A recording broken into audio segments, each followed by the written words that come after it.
We're going to be talking about paying off your house early versus keeping a 30-year mortgage. We'll even talk about velocity banking. Let's tee this up with, we were talking about retiring early, and you said something about, hey, I'm going to say something that you're not going to agree with, Caleb. And you talked about the peace of mind of paying off your house early. Yeah. And what I said was, and it might have surprised you, but I was like, I totally see it. There's no amount of ROI on being happy. There's no amount, like, if you have peace, do it. So there's people out there that are like, Caleb, I would feel grateful paying off my house, and I would sleep better at night having my house paid off. And all that to say, amazing, go for it. Like, I'm rooting for you.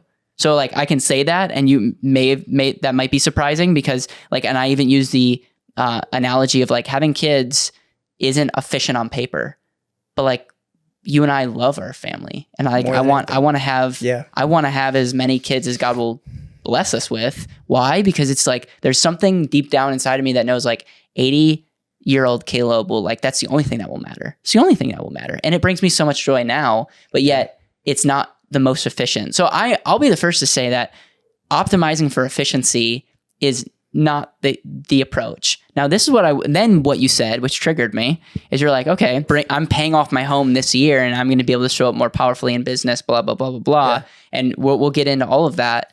and this is where, and you might think, Caleb, you're being hypocritical. You're smarter than the average person.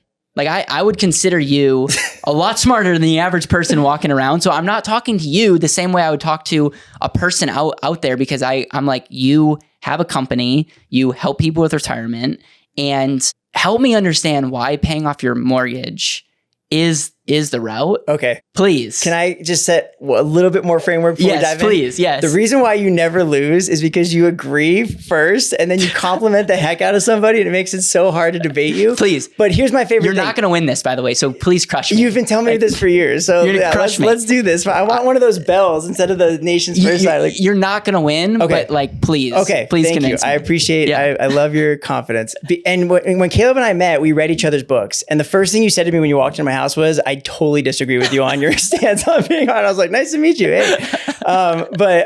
So that's one thing that we disagree on. And what's cool about this video is we've privately on the phone had this debate many times over the years. And I have not changed my stance. In fact, I've doubled down, and you've tripled down apparently.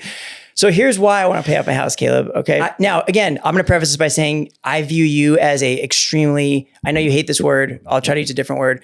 I view you as an incredible entrepreneur, right? Like I was going to say successful, but you've built a company, you've scaled a company, you're growing a company. And I tell everybody BetterWealth is the company to watch over the next 10 to 30 years. I tell every single person I meet that. I've not had a similar business experience, so I can't speak from the same place you can speak. I've had a business that failed, and I have lost my home, and I have had to go to my in-laws and my parents and look at my kids and my wife and tell them we're going to move and we're going to rent for a while. Going through that experience made me realize that going all in, burning the boats, these entrepreneurial taglines that we hear, these motivational things, they're not always right, and there is a consequence. And so my thought was this: when Jennifer and I buy the business, if I have a paid off home and I need very, very, very little to live my lifestyle, I can pour back into that company at a level that I would not be able to otherwise, because I have that level of security and that confidence. The other thing that gives me even more conviction, and again, I'm going to throw the math out the window. I don't care about the math. Well, did I just win the debate? No, you didn't win the debate, because again, it comes down to what are the priorities of the person, right? Okay. Yes, I'd be wealthier if I didn't pay off my home. I get that. The math, you're right on the math.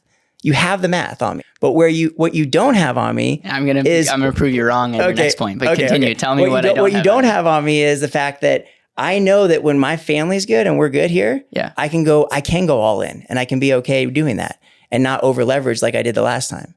Because that's the one thing I've learned is you want to make sure that you have some things. If you have people counting on you, you want to make sure that's covered.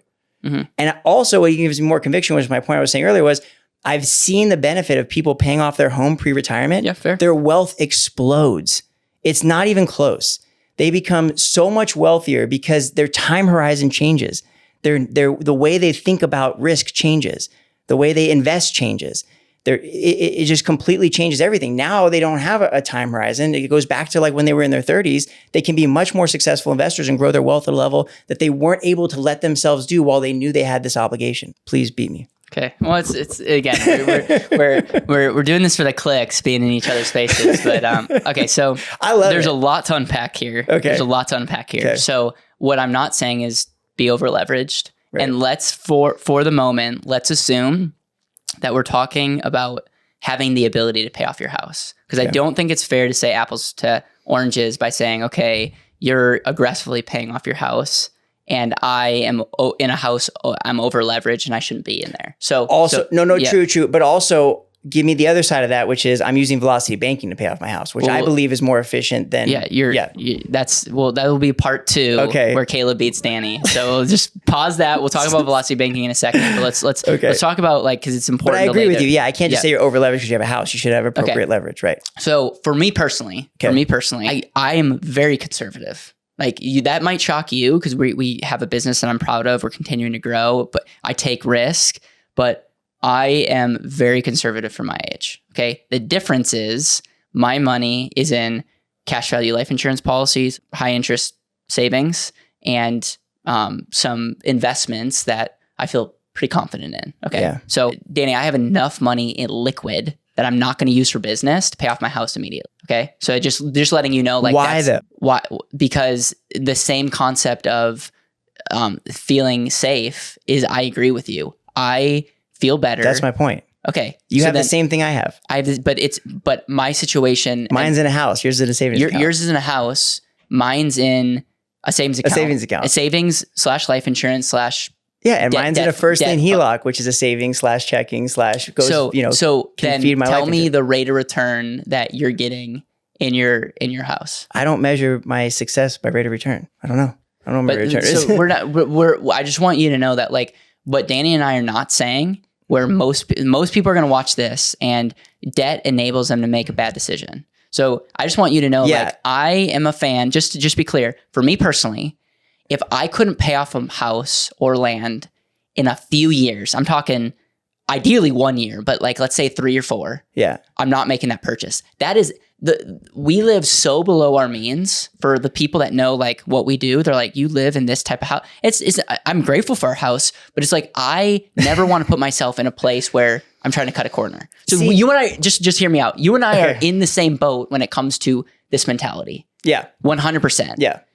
It just comes down to, okay, in making a decision. So when I make a decision, number one, we have to divorce ourselves from how we purchase something from what we purchase. So you and I both would agree that we're going to purchase something and we're not going to try to over leverage on that purchase. We're not going to justify this purchase because in the next 30 years, we'll be able to pay for this. We want to have cash in the next few years to be able to pay for it if we want. Is that correct? No, I don't agree with that. Okay. Well, because if you look at my real estate portfolio, I'm the opposite.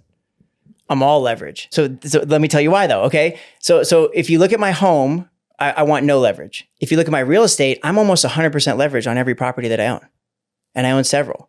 Yeah. Because it's an investment. It's an investment because it's my girls. I don't need cash flow from it today. I look at my real estate like I look at my IRAs. I'm not going to touch the income from these things for 30, 40 years. So let me leverage all of it and get the tax deductions I want today to help my income so I can use that income to go buy more real estate.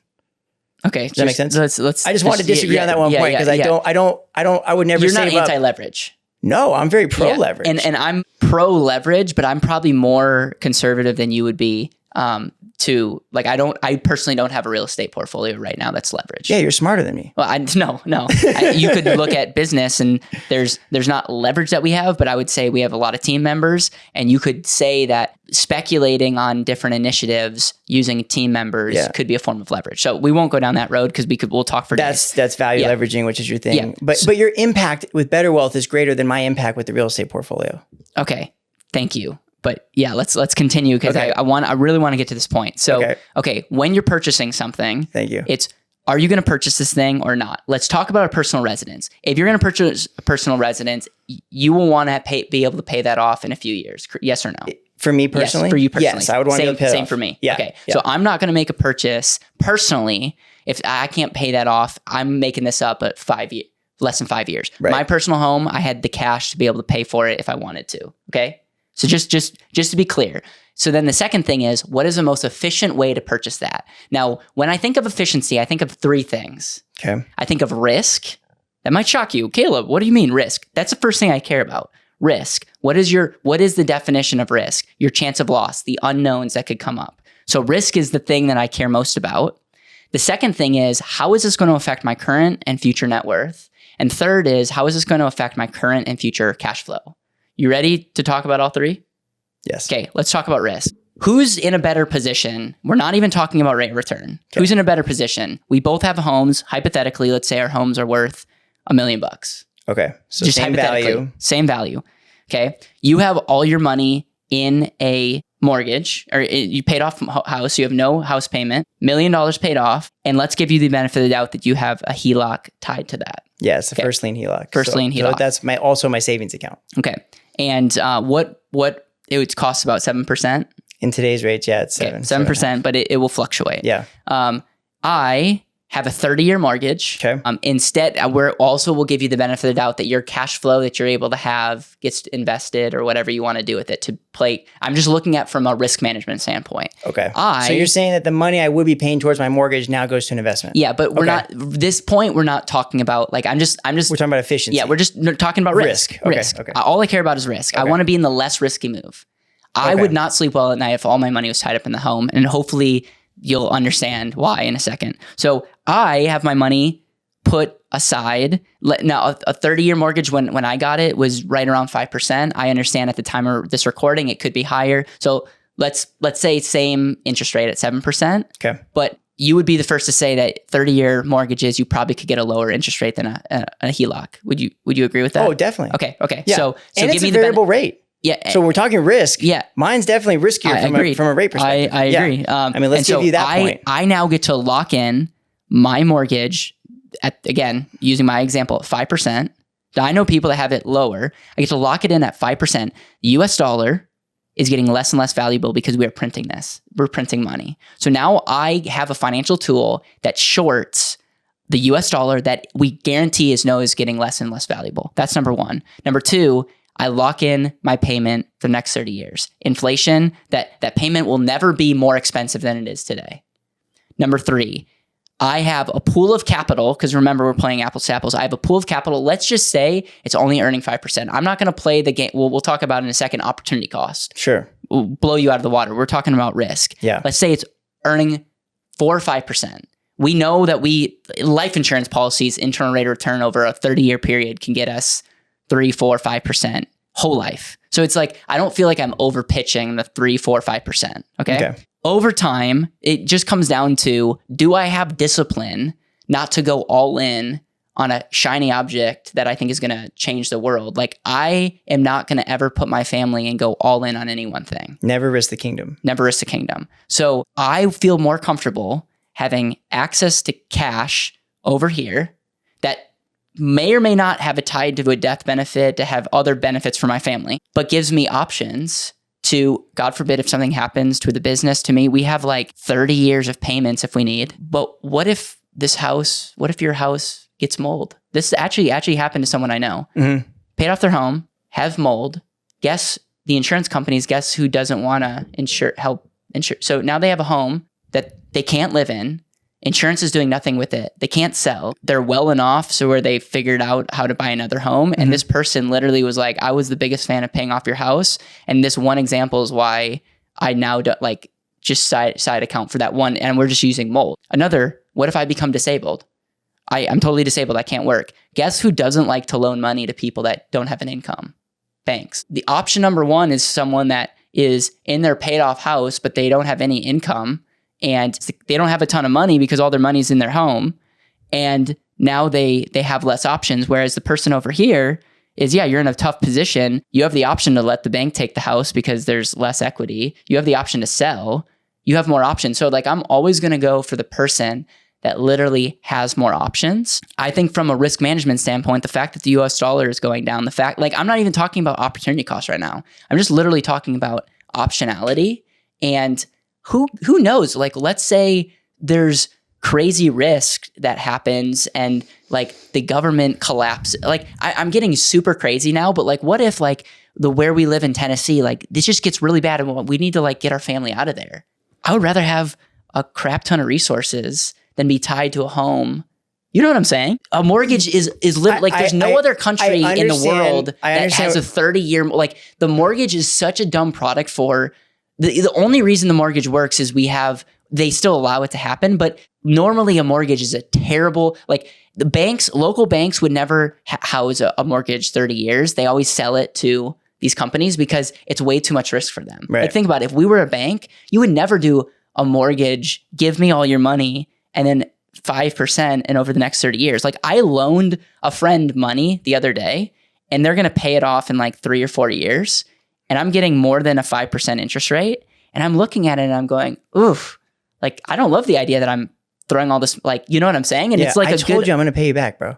Yeah, no, that's not. Sorry. But I know I'm going on a mini rant here, but like I'm not even talking. I'm not even talking about the rate of return or opportunity cost because you and I both know that I would blow you out of the water if we want to do speculation. That's why I'm caring so deeply about risk. Okay, let's talk about because you have more risk paying off your house, knowing what you know. Now, the reason I'm okay with the ordinary person paying off because they're not living this, but I hold you to a different standard. Yeah, good. Hold me to a higher standard. Look, an American Airlines flight crashed last week. You're going to fly home in 2 days anyway, right?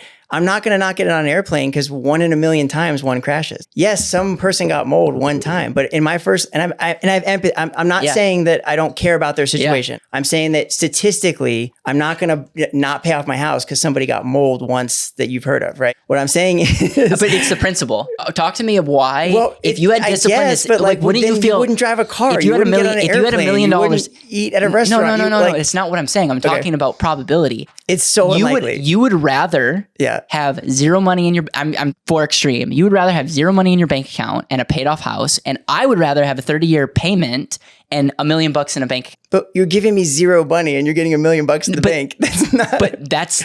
Oh, you're saying the value of the home is $1 million. Yeah. Okay. I see what you're saying. Well, no, I didn't say that. I said, but I'm making the extreme because you are paying off your house this year, so you're essentially making that decision. Whether $1 million, this might not be $1 million home. But my investment is my business. Dude, you're going to get smoked on part number 2. Let me finish part number 1. Finish part number 1. So when I buy a business, I want to be able to pour cash and capital into that business at a level that I know I wouldn't be able to if I had to be accountable to my wife and kids for making a mortgage payment. But dude, you have money on the side that you could make the mortgage payment for the next 30 years. Yeah, that's true. If you're true. already going to pay off your house, why don't you just put that money aside and have it?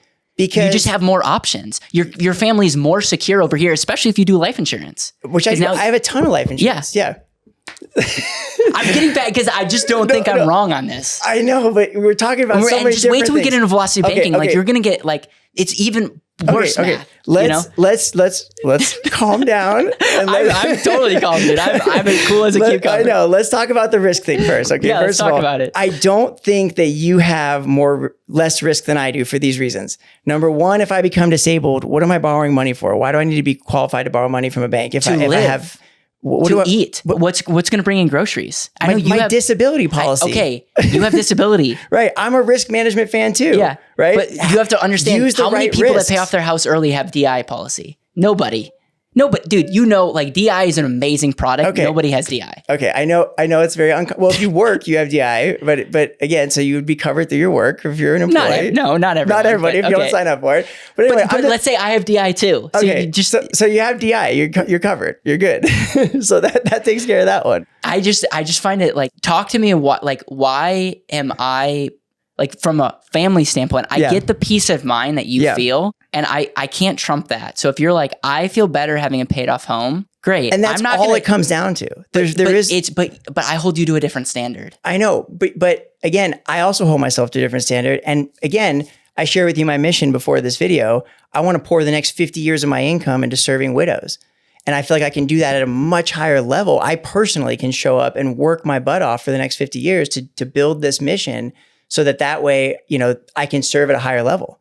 So I am holding myself to a higher level, but I feel like that is something that helps me do that. And so let's talk about your business. You will feel when this house is paid off, you're going to feel so much better going all in on your business because you have a peace of mind to say, hey, at least they're not going to take the house.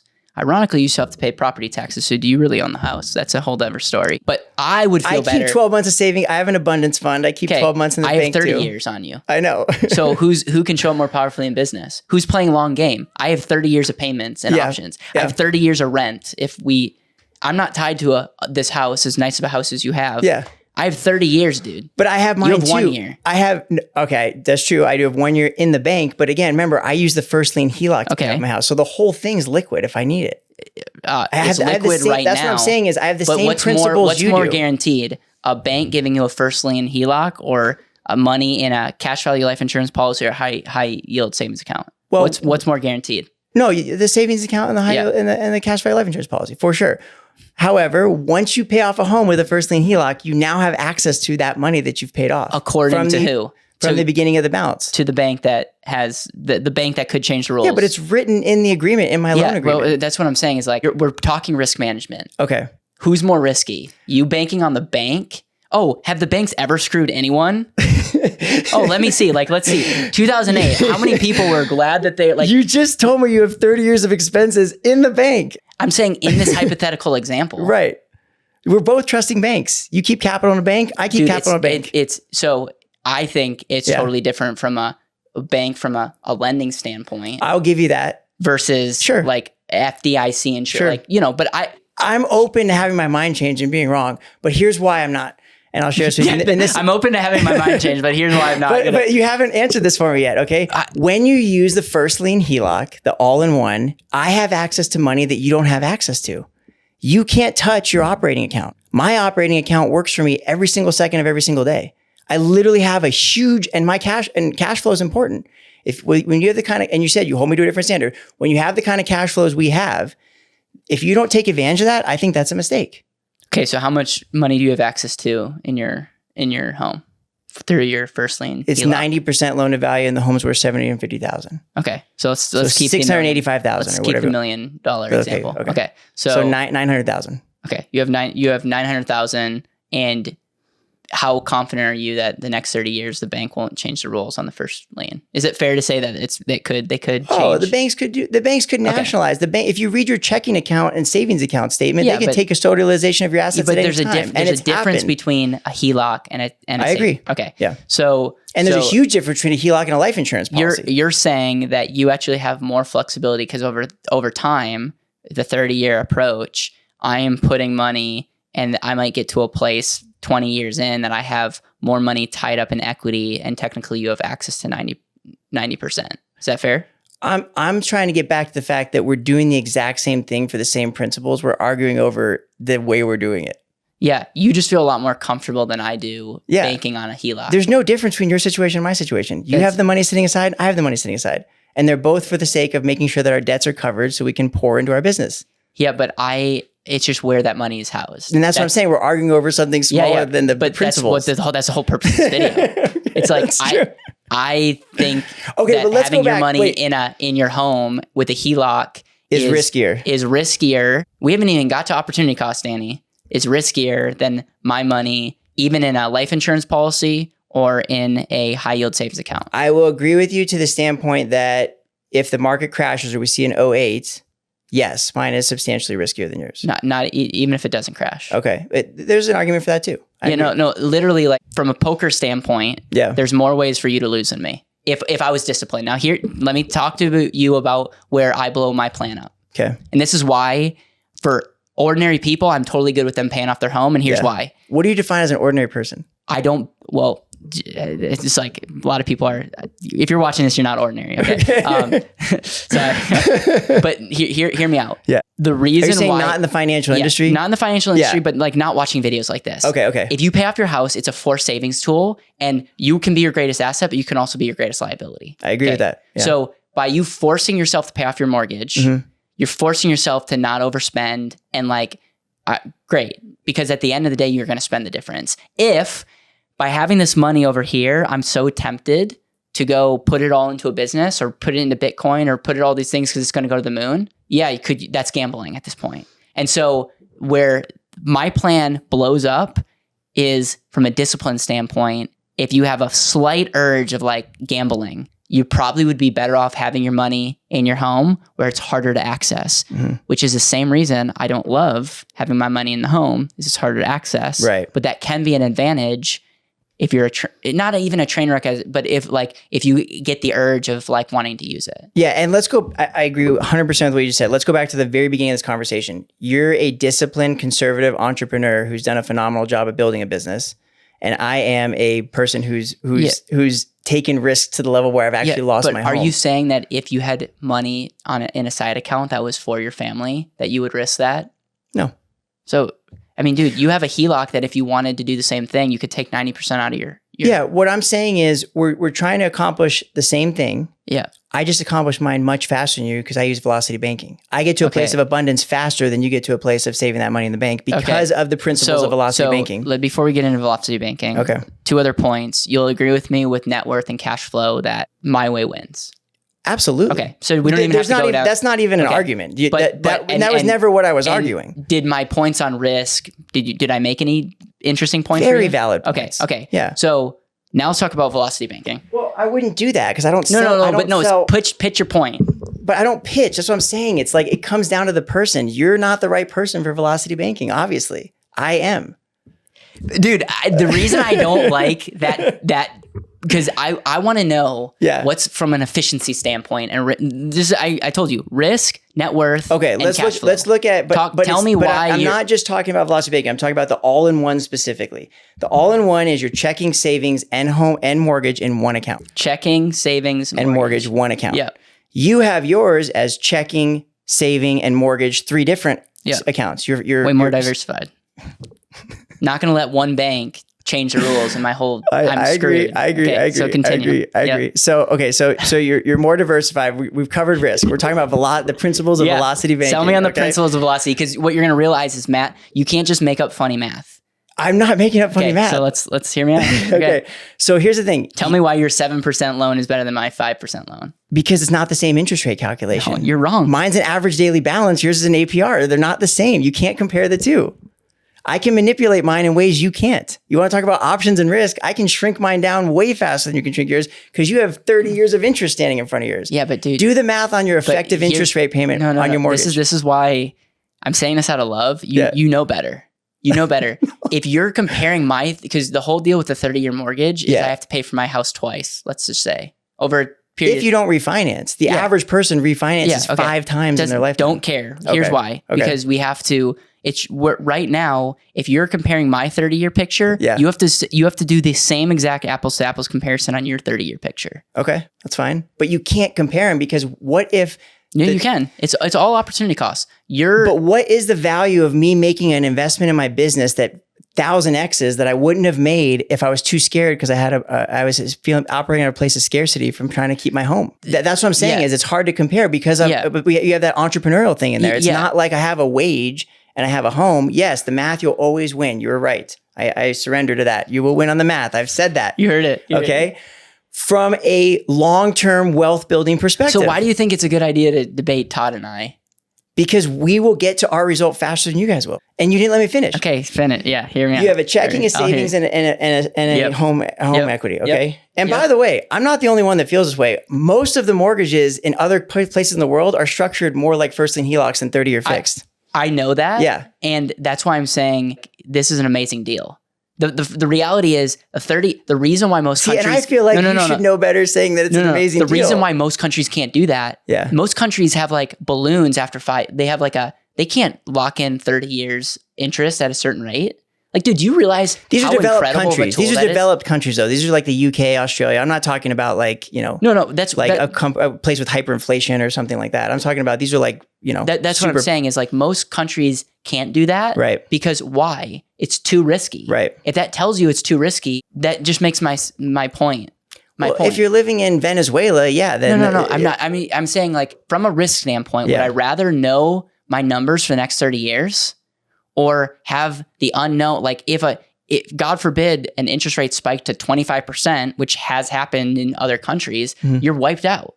So I'll pay a premium to lock it in for 30 years. The fact of the matter is most loan products won't even allow that. The fact that the US does, like, why in the world wouldn't you do that? The whole point of like the fact that the US has a 30-year mortgage, that's not because they're trying to screw people. That's because we have the best, like, we're lucky for this. The reason why small banks could never do that is like small banks could never do a 30-year mortgage. The only reason they get to do that is they get to sell their mortgage to a mortgage-backed security. Now, is that a good idea for the United States? Probably not. Well, yeah, there's proof that can be I actually don't think that's great for the United Yeah. States, but the fact that it's available, why wouldn't we use it? So continue. Yeah. Well, I will say this. I have the privilege. I run 25 meetings a week. I sit with millionaires every day of the week. I have yet to meet a millionaire who keeps personal debt. I've yet to meet one. Do I have personal debt if I have cash over here with a mortgage that I could pay off like this? Is that am I in personal debt? You're in personal debt. Do you realize that the US dollar is a form of debt? Yeah. When you says Federal Reserve note? Yeah, it is. I agree with you. But what I'm saying is when I look at millionaires that I get to serve every day, they use debt wisely. Yeah. They never keep it on their home. And this same thing that Dave Ramsey does. He's got a study that he's done. Great. Yeah. I don't disagree with that. Yeah. But just because everyone's jumping off the cliff doesn't mean it's good. You know what I'm saying? Oh, I agree. No. That's true. I'm saying we know better. That's what. But what I'm I don't want saying to disrespect people by saying ordinary. I'm not being disrespectful. I'm just saying. I know. I'm not. It's like, I agree of with course. you. But what I'm saying is, if you want to look at wealth and you're looking at the people who have the wealth, there must be a pattern there. There must. And when you come back to velocity banking, this is why I think it's funny. Okay. The reason why I think that Can you explain velocity banking in like 2 minutes? Just to get, because we're saying velocity banking. Some people are watching. It's using a HELOC. It's using time and balance to pay debt off faster. That's all it is. You put all your money into your HELOC. It drives down the balance. Not necessarily. Velocity banking encompasses a lot of different tools. But what it comes down to, what my definition of velocity banking is, using time and balance wisely to amortize debt down quicker. That's velocity banking to me. And so when it comes to my wealth and my savings, I want to get as much money into my business as fast as possible. That's my best investment. So if I can pay down my house as quickly as possible, I can now pour much more money into my business. Keep in mind, I know you have a lot of different perspectives on it, but what I'm saying is, because my income is really good and I have this cash flow, if I'm not taking advantage of the cash flow that flows through the bank to amortize that debt down quicker, I'm missing out on opportunity. What does the bank do? Who gets the, I've heard you say this before. Who gets the money before you do? The bank. What do they do with it? They make money with it. That's float. I take advantage of my float. You don't get a chance to do that. No, dude, you're who's paying more money in the bank faster, you or me? You're literally making my point. I am my own bank. No, you are your own bank by paying all your money to the bank. I get to take advantage of the checking account that's tied to that bank. You ready to actually do math? Let's do some math. Okay. So your HELOC's 7% right now. Okay. Is that 7%? 7%. 7%. Okay. So let's talk about if my sole goal is to get into my business and I want to make sure that I'm not carrying personal debt. Is that the goal? That's the goal. My goal. Yeah. My goal is to. What I hear you saying is I want to have the house paid off. Yep.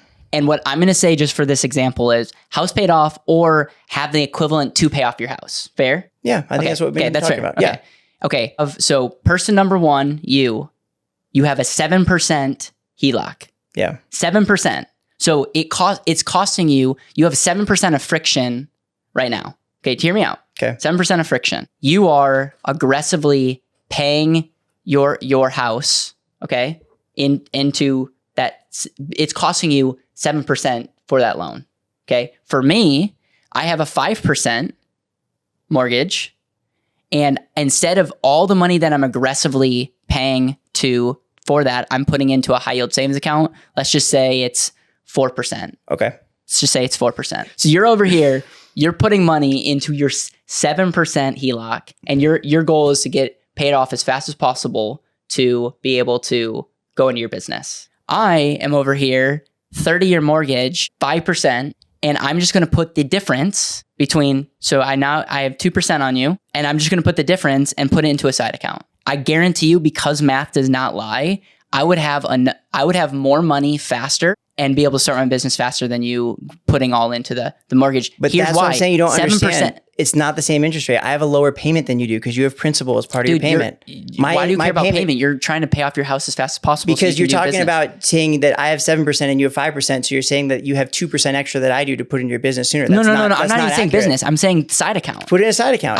That's not accurate. My payment is lower than your payment. So I have more money faster because it's interest only. So because my payment's lower, your whole goal is, and my payment drops every time I pay my mortgage. My payment goes down, my balance goes down, and the interest I owe goes down, and my liquidity goes up every single mortgage payment. Here's the thing, and this is where we're gonna. You're drowning money for 30 years. No, dude, like. Like, I don't get it. We almost need to like use Look at basic. that. Every time I make a mortgage payment, my principal goes down, my interest costs go down, my payment goes down, and my liquidity goes up. Just so you know who is safer? I don't understand. No. If you, let's just say your HELOC was 3% and I was at 5%, I would be 100% in favor of your doing the HELOC. But you're making just hear me out here. I don't flip flop on funny math.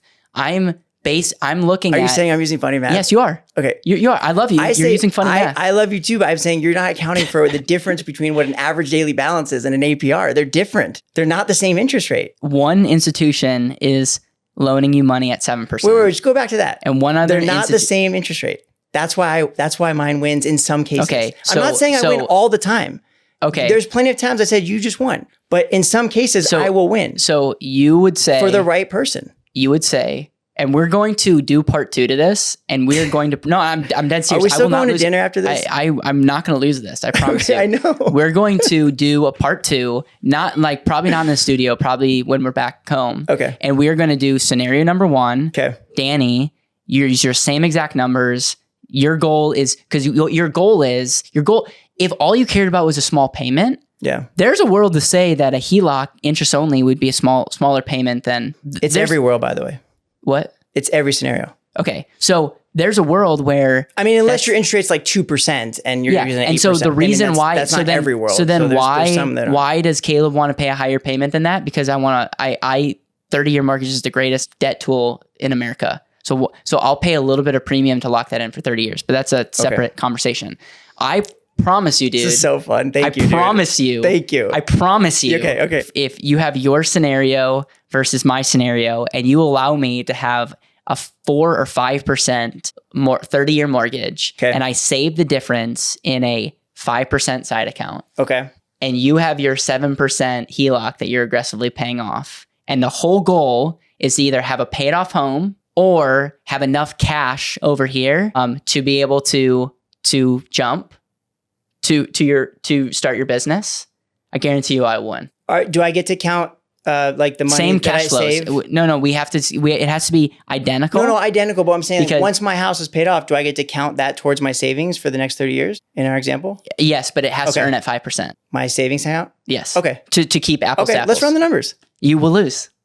I'm very willing to accept that because what it comes down to is it makes me feel like I can take risk at a higher level. Yeah, but there's no math to that. You can't dispute.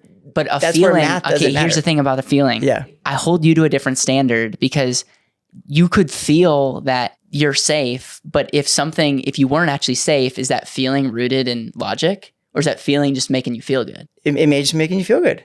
So if there was a way that your family could actually be like, if there's a way to accomplish what you wanted to accomplish and be better off, I'm not saying, by the way, I think velocity banking works. I think that there's a lot of like, for example, believe it or not, if I wanted to be more aggressive and have an interest only payment, and I'm okay with like not locking my debt in at 30 years, I would do a HELOC, pay interest only, put the rest into investments in business.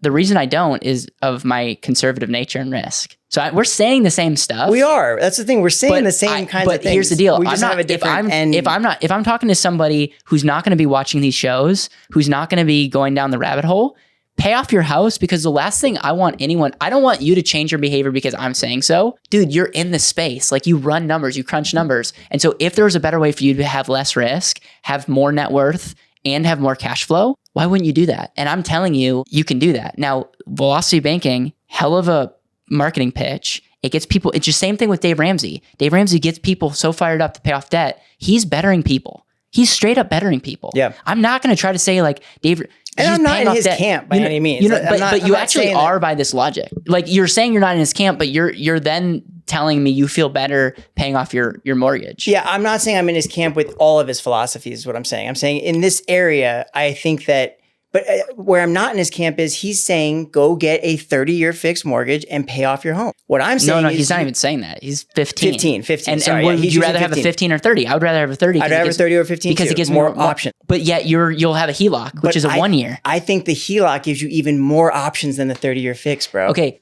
So that's why I'm not in his camp, because I'm saying use the first lien HELOC to pay off your Here's house. the deal. He doesn't agree with that. Here's the deal. I promise you Okay. that this will work, and this is what will blow your mind. Okay. My 30-year mortgage, if I wanted to pay off my house faster, Yeah. I could do it faster with a 30-year mortgage than your HELOC. No, that's where you'll lose. Okay. Same cash flows? Same cash flows. No. You're not accounting for the extra money you get to take into account. At the 5%. At the 5% rate. At the 5% savings. You're saying same cash flow, you have 5%, 30-year fix, I have a HELOC, you'll pay off yours faster. Yeah. That's where I win. Okay. gonna I'll run the be numbers. willing to lose this one. Okay. I'll be willing to lose That's this where one. I will win, and that you will win on long-term wealth every time. There's no scenario where but you let's don't. run the math, Okay. because I'm not convinced I'm going to lose. Because Okay, because I know you're not. We've been having this argument for 5 years. I can't wait to crunch the numbers. I love it. I can't wait. All right, I know. all right. Did anybody win or lose? Here's what can they take away from this? Here's my What's- takeaway. Yeah. If you want to pay off your house, do it. Okay. Do it. Like, do what you want to do. Sure. But don't be ignorant. That's all I'm saying. Well said. Actually look at not just rate of return, not just cash flow, but look at risk. And I would, if I could just get a higher net worth and cash flow, but I'm taking on more risk, I'm not doing it. That's why I like whole life. Like, I could do other things. There's a lot of things I could do that probably are easier to sell that pay me more. Reason I love whole life is less risk. So I'm not someone sitting in this channel seat that's like saying you're an idiot because of you should be more risky. I'm actually making a point that you will have less risk, more net worth, more cash flow, more options. And for the person that's really willing to lean in and actually willing to lean in, hence why reverse mortgages are a tool in someone's toolbox that only works if you use this logic. Like, I'm in a place where I'm like, if people aren't willing to go down this rabbit hole and they'll feel like, do whatever makes you feel better. Health is a good example. You might feel good eating your diet and go for it. Like, why would you listen to someone like me saying you're going to die early? Like, don't listen to me. If you have enough humility to actually lean in and say, like, should I eat Cheerios every day? Like, maybe that's not the thing that I actually should do. And that's all. That's where this conversation's coming. Yeah. This is not like, I think Dave Ramsey leaves the average person way better off for following his advice, because they will be a train wreck if they do other things, and they are their greatest asset, but they're also their greatest liability. But for talking to a more sophisticated person, especially who's an entrepreneur, that's where I'm just like, hey, if we're willing, we can accomplish the same thing that we want to accomplish. I think we can do it better with more options. Dude, I love your point of view, and I love your humility. And selfishly, I entered into this because, and the reason I keep challenging you on this is I want to grow and learn too, right? Yeah. I still feel like I'm right, but I want to be proven wrong, because it gives me an opportunity to grow, and that helps me serve more people. And I agree with so many things that you said, and I have a tremendous amount of respect for your position. I just think we're looking at it from a different lens. Yep. And just to tease this, we're going to sit down with Denzel. You may be This should come out before that video. I agree. Yeah. You, Denzel, I believe, versus Todd Langford and myself. And it's going to be fun. And we're going to crunch numbers. And that's where, if we haven't already, we need to get examples before we sit down. Okay. So that's not this, that we're actually showing Matt. So Okay. let's make it a goal. You and Denzel get a case study. Okay.